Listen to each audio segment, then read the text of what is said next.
Баршаңызға қайырлы күн. Бүгін сіздермен сәбіз рулетін дайындайтын боламыз.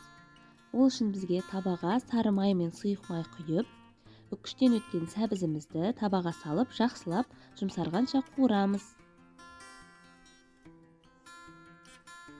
4 жұмыртқаның ағына тұз қосып, жақсылап ағарғанша миксерлейміз.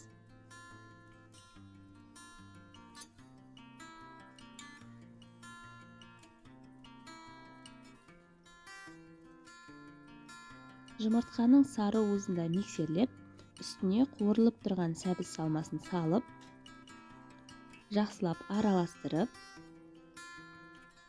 ақ уызымызды бөліп салып, масса жасаймыз.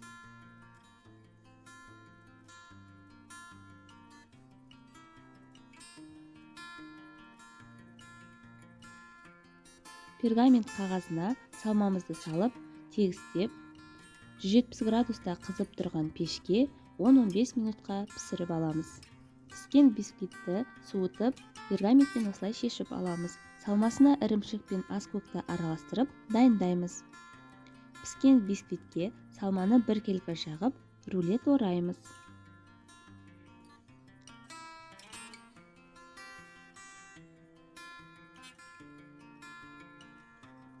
Пищевой пленкамен қаптап, тоңазытқышқа 2-3 сағатқа салып аламыз.